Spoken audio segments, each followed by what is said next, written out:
By the way, Canada is in such shambles right now, even though they won a lot of conservative seats, that if you can go to the other story, Alberta, separatists pushed to leave Canada after Liberals win election. This is a Newsweek story from a couple days ago. Cameron Davies, a former leader of the United Conservative Party, UCP, resigned to head the independent-supporting Republican Party of Alberta, declared, and Alberta is like Texas. Is this her, by the way? This is Danielle Smith. Okay. I'm going to read this, and then let's watch a little bit on what she's saying. Today is the birthday of many new separatists in Alberta following the Liberal Party's election victory led by Prime Minister Carney. Davis criticized the UCP, stating, I watched the UCP full time and time again under Ottawa's pressure instead of standing up for Alberta's interests, and told Newsweek Albertans keep working harder while getting less in return, advocating for an independent Alberta to control our policies, our borders, and our prosperity. Okay? By the way, if they decide to separate from Canada and choose to become a 51st state, then they would get a lot of the benefits that we have. And this 51st state, that means America adds another Texas to its states. Just so you know that. Go ahead and play this clip.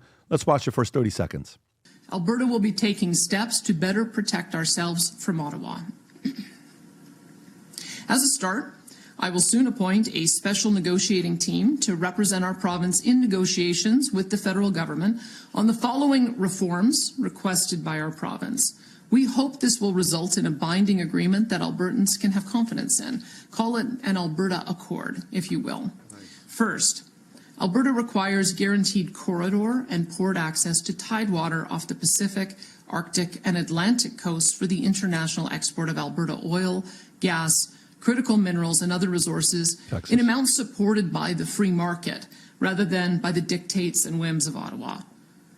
Every province in the country, other than Alberta and Saskatchewan, have coastal port access. Rob, you can pause right here. Tom, your thoughts on this? Well, first of all, she's absolutely right. In Canada, the taxes are amazing, and then the government gives money back to the provinces. They give in Alberta, I think Saskatchewan is the same, in these, sometimes they're called transfer payments, also called equalization payments.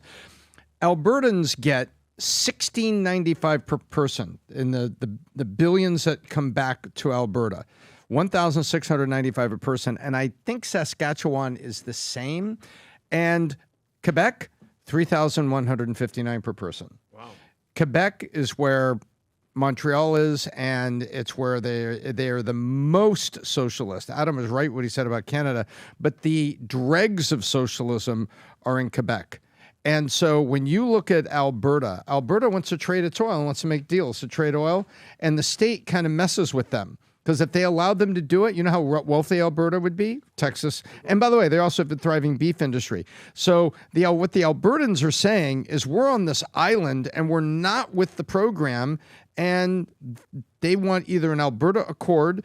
And look, it's an accord with your own country, and they're asking for access to a port. They're a part of Canada, and they just want access to the port so they can export their oil. Isn't that crazy? Mm-hmm. The U.S. has never said that Oklahoma or Arkansas couldn't send things through a Houston port to export. This happens all the time.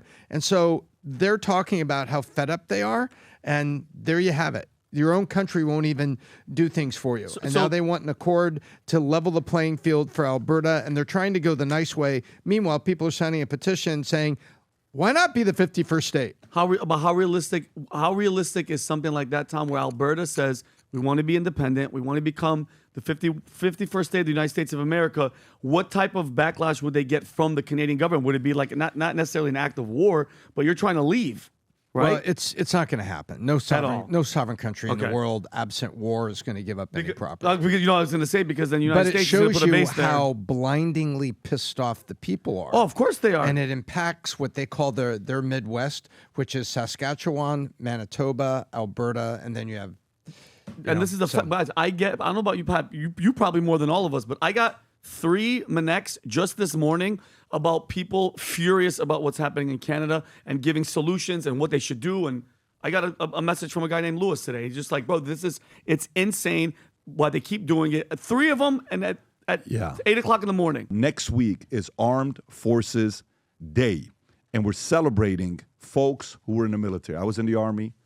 Vinny here was in the Air Force. And so we came out with these hats simply because of a lot of people were asking about it. And here's how it looks. It's a Future Looks Bright hat with the sticker. Listen to it. Oh, I love that. Awesome? And then, oh, what? So you see it says Future Looks Bright, but you get to put the USMC, Future Looks Bright, on there. We have it for Navy, Future Looks Bright. We have it for Army Green, That's Future bad. Looks Bright. I love that. They're all here. And then we also have the what do you call it? The shirts, Navy, Army, Air Force, what do you call it? Armed Forces that are there. Rob, what else do we have on there? Outside of that, we also have the new Angry Patriot. Vinny, show us what you got there. So we have the Angry Patriot bucket hat because we're in Florida. It's hot. The weather's going to start changing. Angry Patriot, Patriot in the front. The Future Looks Bright in the back. And if you get anything, if you get this or you get anything from the Angry Patriot collection, you get a free Angry Patriot mug. And this hat is ridiculous. That's pretty sick, by the way. I love it. No, That I is love thing it. very, on, Vinny. very sick. Put that thing on, buddy. And FYI, Yeah. outside of that, you're going to get dog tags, Valuetainment dog tags that say outwork, out-strategize, out-improve, and outlast for every order you place.